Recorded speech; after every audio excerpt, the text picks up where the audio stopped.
ओठे के ऊपर बाबा हो मिरिगवा बोले मिरिगवा बोले कलजवा साले।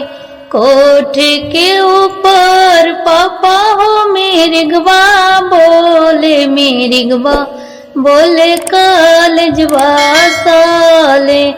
आजू करतिया बाबा हो जगले रहिया दुलरी पोते चोरी होए तो।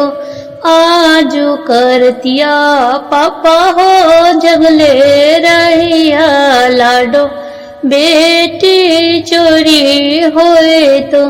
धान संपतिया बाबा हो रहिए जय तो लाडो पोते चोरी होए तो।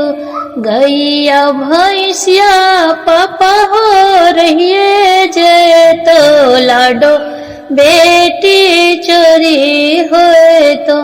आजू करतिया पापा हो जगले रहिया लाडो बेटी चोरी होए तो।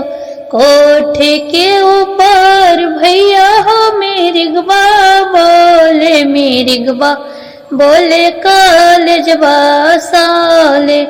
आजू करतिया भैया हो जगले रहिया दुलरी बहिना चोरी होए तो। सोना जे चानी भैया हो रही जय तो अपन बहिनी चोरी होए तो। आजू करतिया भैया हो जगले रहिया दुलरी बहिना।